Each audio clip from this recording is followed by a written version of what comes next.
करेल. चला शेवटचा प्रश्न प्रवीण दटके, थोडक्यात अगदी. अध्यक्ष महोदय, मी दादांचं माननीय मंत्री महोदयांचं अभिनंदन करतो की इतके कठीण विषय त्यांनी फार संवेदनशीलपणे हाताळले आहेत. नागपुरात मोठ्या प्रमाणात कारवाई सुरू झाली आहे, त्यामुळे मी त्यांचं अभिनंदन करतो. माझे दोनच प्रश्न आहेत. पहिला, हा जो अल्पसंख्याक दर्जा दिलेल्या शाळा आहे तिथे मराठी शिकवण्याकरता शिक्षक नाही. या आयोगाचे अध्यक्ष प्यारे खान यांच्यासोबत आम्ही दौरा केला, पण विषय मराठी शिकवायचा आहे, पण त्या शाळांमधल्या कुठल्याही शिक्षकाला मराठी शिकवता येत नाही अशी परिस्थिती आहे. याकरता अल्पसंख्याक आयोग पण प्रयत्न करतो आहे, पण माझी दादांना विनंती आहे की शिक्षण विभाग अशा अल्पसंख्याक शाळेवर जिथे मराठी विषय आहे तो शिकवण्याचं अनिवार्य आहे पण शिकवता येत नाही, तिथे काही व्यवस्था करणार आहे का, अशा शाळांवर ते कारवाई करणार आहेत का, नंबर 1. नंबर 2, दादा, पवित्र पोर्टलच्या माध्यमातून 2022च्या यादीतले इंटरव्ह्यू आता सुरू झाले आहेत. मागच्या काळात पवित्र पोर्टलच्या माध्यमातून विभागशा इंटरव्ह्यू व्हायचे, म्हणजे विदर्भातल्या माणसाला विदर्भातली शाळा मिळायची, पश्चिम महाराष्ट्रातल्या शिक्षकाला जो पास झालेला विद्यार्थी असेल त्याला विभागशा शाळा मिळायच्या. पण यावेळेला पुणे मुंबईतले विद्यार्थी नागपुरात येऊन शाळांमध्ये इंटरव्ह्यू देऊन राहिले आहेत आणि त्या विभागातल्या विद्यार्थ्यांवर तसा पवित्र पोर्टलमध्ये ज्यांनी परीक्षा दिल्या त्यांच्यावर अन्याय होतो आहे. आणि 21 नंतर 22च्या परीक्षेचे पवित्र पोर्टलचे जे काही याद्या आहेत त्या याद्यानुसार आपण इंटरव्ह्यू घेतो आहे.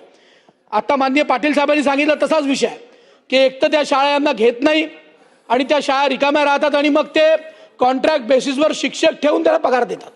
माझी आपल्या माध्यमातून माझा दुसरा स्पेसिफिक प्रश्न असा आहे की पवित्र पोर्टलच्या माध्यमातून किमान विदर्भातल्या किंवा आपले जे शासकीय विभाग आहे, पूर्व विदर्भ, पश्चिम विदर्भ, मराठवाडा, पश्चिम महाराष्ट्र, उत्तर महाराष्ट्र, अशा ठिकाणी पवित्र पोर्टलच्या माध्यमातून त्या विद्यार्थ्याला तिथल्या शाळांमध्ये इंटरव्ह्यू देण्याकरता आपण त्याला म्हणजे तिथलं प्रतिनिधित्व देणार आहोत का, तिथली म्हणजे आपण त्याला तिथली ज्याला असं म्हटलं की विदर्भातल्या पोराला विदर्भ देणार आहोत का, असा काही निर्णय आपण करू शकत असेल तर त्या विद्यार्थ्यांना न्याय होईल. आपण असा निर्णय करणार आहोत का?